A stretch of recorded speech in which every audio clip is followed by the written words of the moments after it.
conditions de travail, recueillir les acteurs de la difficulté pour voir à la mesure du possible ce que la mairie peut faire pour soulager vos peines et soulager les peines de la population. Ainsi plantait le décor au centre de santé de Rounsouko dans le 4e arrondissement de Porto-Novo ce jeudi 15 juin 2023, le conseiller municipal Paulin Kinsou, président de la commission chargée des affaires sociales, sportives et culturelles de la ville de Porto-Novo. Démarré ce mardi 13 juin, cette tournée dans les centres de santé des 5 arrondissements de la ville pour s'enquérir des conditions de travail des agents de santé a pris fin ce jeudi. Et au cours de cette dernière journée, la délégation a sillonné les centres de santé du 4e et 5e arrondissement, notamment les centres de santé de Rounsouko, de Rouenmain, de Diegankpevi, de Wando, de Dowa, de Topota et de Luo. Et à chaque étape, ils ont été mis au parfum des conditions de travail et des doléances leur sont également soumises. Ici, l'installation est très vétuste. Nous avons tout le temps des problèmes de plomberie. Il y a les robinets ou les tuyaux qui se cassent tout le temps. On est obligé d'appeler les plombiers pour réparer. Il n'y a pas ce mois-là où il n'y a pas de plombier. Même l'installation électrique ici, il y a des problèmes tout le temps. On est obligé, il y a tout le temps des coups-circuits. Il y a les lampes qui se grillent, donc il faut appeler les électriciens pour réparer. La dernière fois, par exemple, le plombier me disait que les tuyaux ne sont pas profonds. C'est trop superficiel. Ouais, c'est un vieux centre. Ça ne répond pas du tout aux normes. Par exemple, le dispensaire, la façon dont c'est construit, c'est beaucoup trop sombre. Il n'y a pas beaucoup de luminosité. Il n'y a pas assez de salles. On est obligé d'utiliser les enrôlons pour la vaccination. Tout de suite, dehors, si on peut avoir une couche de peinture pour qu'on sente que c'est quand même quelque chose de nouveau. Et maintenant, arriver à l'intérieur, commencer par régler les petits problèmes. Et si vous avez la possibilité de nous construire d'autres bâtiments, un ou deux, ça va dégager un peu le dispensaire pour pouvoir ranger certaines choses. Et ça pourra nous alléger. À la maternité aussi, c'est pareil. C'était la manière dont c'était construit il y a des années. Il y a les murs qui se fissurent. Là où on fait la consultation prénatale, la table n'est pas dans les normes. C'est juste un menuisier qui a mis les tables. On a tout le temps peur. On n'a pas assez de tables de consultation et de tables d'accouchement. Il y a une table là, la dernière fois la femme a failli tomber. Des petits trucs comme ça, c'est être progressif. On a beaucoup de difficultés dans notre maternité parce qu'il y a nos équipements qui sont vétustes et on voudrait bien que la mairie nous aide. Si nous prenons par exemple le bloc ne répond plus aux normes, mais on fait avec. Puisqu'on est là pour sauver la population, on le fait. Mais comme on a eu la chance d'avoir dans nos murs ce matin la délégation de la mairie, on a profité pour leur exposer un peu toutes nos difficultés.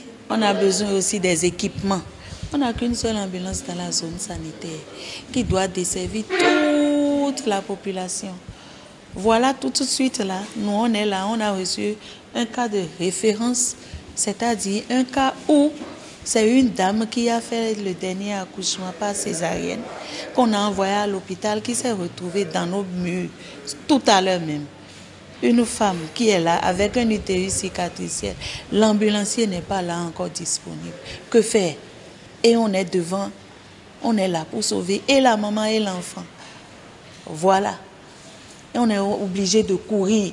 À un moment donné, on est obligé de s'asseoir sur moto pour amener. Je pense que la mairie est bienvenue pour nous aider à avoir une seconde ambulance dans notre zone qui va nous permettre de desservir toutes les maternités pour que les taux de décès maternels puissent être réduits dans Porto-Novo. Nous remercions le maire pour tout ce qu'il fait pour la population de Porto-Novo et nous sommes convaincus qu'il fera encore plus. Et tout ce qu'on a eu à dire pour la délégation, je pense que ce n'est pas tombé dans les oreilles de sourds. La première des choses dont on a besoin, c'est un laboratoire. C'est ça là qui est vraiment très juste. Parce que pour faire les bilans, nous sommes obligés d'envoyer les gens jusqu'à Oganda. Aller à Oganda, revenir d'abord, aller faire le prélèvement, partir, repartir pour aller prendre les résultats. Regardez combien déjà la personne a déjà dépensé. C'est quand il va revenir maintenant qu'on va lui dire maintenant d'aller acheter les médicaments. Donc c'est un peu compliqué pour nous. Oui, moi par exemple je suis à la vaccination, je rends grâce à Dieu pour m'être venu voir vous-même. Et les femmes qui sont là, s'il y avait le soleil, elles sont un peu en difficulté. Il y a les vents aussi qui manquent, elles sont obligées de s'asseoir au sol, ce qui n'est pas du tout accepté, c'est pas bon. Il y a les infections nosocomiales, tout ça là au sol, c'est pas bon.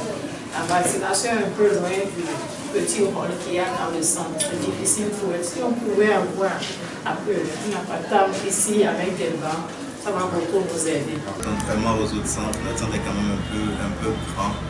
Et déjà l'arrière-cour, on a vraiment un problème d'éclairage au niveau de l'arrière-cour de la cour.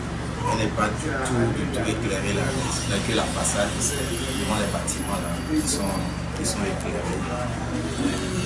Les bancs sont en très mauvais état. Le sol, ça ne répond pas. Et vous avez dû le voir aussi, c'est défectueux, c'est cassé, pas endroit aussi. On manque de matériel. On a un problème d'entretien, parce que c'est nous qui sommes agents de santé, agents d'entretien, et tout en un. Donc des fois, on est tellement débordé qu'on cotise entre nous-mêmes, entre agents, pour supporter un toit un peu, surtout l'entretien de nos hôpitaux, c'est primordial. Il y a la construction de WC et de douches. Au terme de la tournée, le point est fait par le chef de la délégation. Le constat est vraiment amer, surtout à Ronsuko. Nous avons déploré le cadre de travail, les conditions dans lesquelles les agents et les populations de la ville de Porto-Novo sont en train de recevoir l'offre sanitaire. Et nous voyons qu'il nous reste beaucoup à faire dans ce sens. En gros, nous pouvons retenir qu'au niveau de nos centres de santé, il y a un problème d'équipements médicaux. Il y a beaucoup de choses qui restent à faire à ce niveau-là. Nous avons aussi le pavage des cours pour ne pas laisser nos populations tomber quand ils fréquentent les centres de santé. Donc, en ce qui nous concerne, d'ici quelques semaines, nous allons faire le devoir d'orientation budgétaire. La commission des affaires sociales de la ville de Porto-Novo va essayer de mettre à la disposition du conseil municipal le rapport de cette tournée. Et nous pensons bien que nos collègues conseillers seront sensibles et ensemble nous allons voir les priorités pour voir dans l'immédiat ce qu'il faut faire pour les différents centres de santé que nous avons parcourus. Et dans le futur aussi ce qu'il faut faire. Ce qui est sûr, nous allons prioriser les besoins et je pense que nos populations seront satisfaits de cette tournée-là. Une occasion pour rappeler la nécessité pour la population de fréquenter les centres de santé pour se soigner et de mettre l'accent sur l'importance d'un bon accueil qui doit être toujours réservé aux patients. Nous invitons les agents de santé et nous savons qu'ils sont en train de faire l'essentiel, mais nous demandons davantage à bien accueillir nos concitoyens dès qu'ils vont venir vers eux. Nous savons qu'il y a quelques problèmes à des moments, mais on les a dit de prendre de la hauteur. À la population aussi, comme nous l'avons dit, même à la radio la dernière fois, il faut qu'ils fréquentent les centres de santé. Il n'est pas bon de rester à la maison pour se dire on veut se soigner.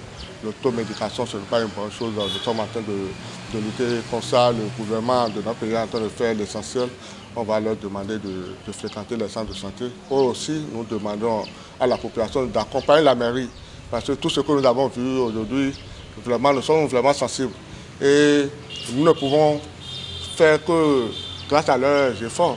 Les taxes et les impôts, il faut qu'ils nous aident à les payer pour qu'on puisse rester toujours à leur service.